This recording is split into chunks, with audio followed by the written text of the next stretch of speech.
Colombia میں پیدا ہونے والی بدنام زمانہ گریزیلڈا بلینکو، جسے کوئین آف کوکین اور بلیک ویڈو کے نام سے بھی جانا جاتا ہے۔ گریزیلڈا بلینکو میامی اور فلوریڈا جیسے بڑے شہروں میں کوکین اسمگل کرتی تھی، اور جو بھی کوئی اس کے خلاف بولتا، گریزیلڈا اسے ہمیشہ کے لیے خاموش کروا دیتی، اور اسی طرح اس نے 2000 سے زیادہ لوگوں کا قتل کیا تھا۔ گریزیلڈا کو مرے 8 سال گزر گئے، لیکن آج بھی اس کے نام کی دہشت پورے کولمبیا میں زندہ ہے۔ گریزیلڈا بلینکو 1943 کو کولمبیا میں پیدا ہوئیں، اور یہ کم عمری میں مجرمانہ سرگرمیوں کی دلدل میں پھنس گئیں، جس کے بعد اس نے میڈلین کارٹل کرمنل آرگنائزیشن میں اپنے قدم جمانے کی بھرپور کوشش کی، اور جلد ہی اسے کوکین اسمگل کرنے میں بہت زیادہ کامیابی حاصل ہوئی، جس کے بعد یہ بدنام زمانہ میڈلین کارٹل گینگ کی ٹاپ لیول کی ممبر بن گئی۔ اس آرگنائزیشن کا ٹاپ رینک ملنے کے بعد گریزیلڈا نے اور بھی بہت سے انلیگل کاموں میں حصہ لینا شروع کر دیا، جس کے بعد یہ پورے کولمبیا اور امریکہ میں ایک خوف بن کر سامنے آئی۔ بہت سالوں تک گریزیلڈا ہر طریقے سے کوکین امریکہ،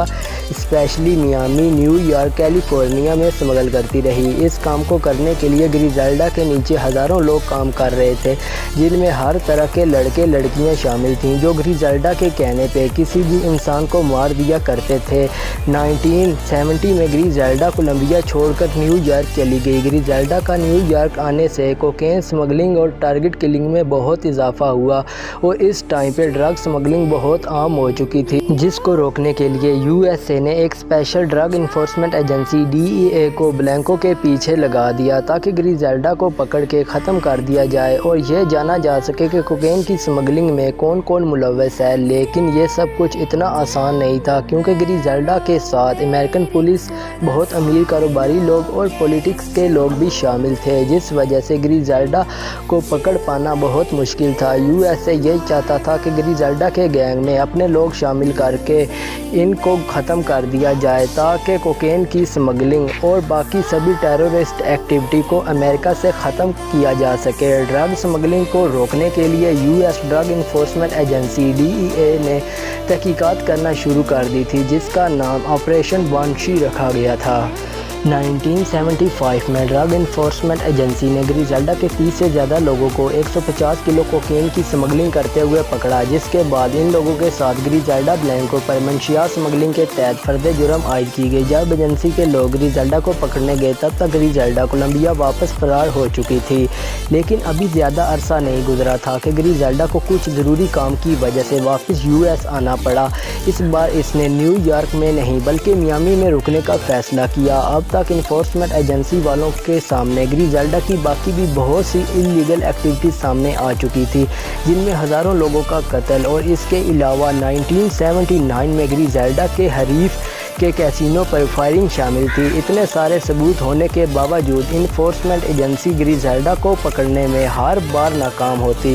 جب بھی انفورسمنٹ ایجنسی کو گریزیلڈا کے کسی ٹھکانے کا پتہ چلتا، وہاں پر پہنچنے سے پہلے گریزیلڈا اپنا ٹھکانہ چھوڑ کر فرار ہو جاتی۔ آخرکار اس کی قسمت فروری 1985 میں اس کا ساتھ چھوڑ گئی، جب اسے انفورسمنٹ ایجنسی کے لوگوں نے کیلیفورنیا کے اروائن ایریا میں پکڑ لیا۔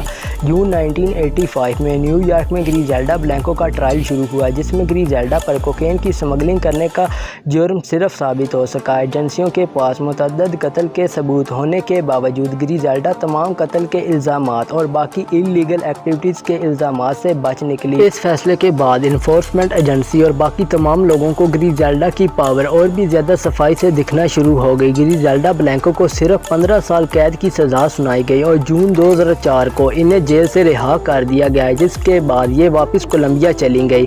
3 ستمبر 2012 کو 69 سال کی عمر میں بلینکو کو میڈلین میں 2 موٹر سائیکل سواروں نے گولیوں سے چھلنی کر دیا، جس سے ان کی موت ہو گئی۔ 2016 میں HBO نے گریزیلڈا بلینکو پر مووی بنانے کا بھی اعلان کیا تھا، جس کے بعد 12 نومبر 2017 میں HBO نے گریزیلڈا بلینکو پر بنائی گئی مووی کو کوکین گاڈ مدر کے نام سے ریلیز کیا۔ تو دوستو، یہ تھی گریزیلڈا بلینکو کی کہانی۔ اگر آپ کو یہ انفارمیشن اچھی لگی ہو تو اس ویڈیو کو لازمی لائک کریں، اور مزید ایسی ویڈیوز دیکھنے کے لیے اس چینل کو ضرور سبسکرائب کریں، تاکہ آپ آنے والی اور بھی ایسی انٹرسٹنگ ویڈیوز دیکھ سکیں۔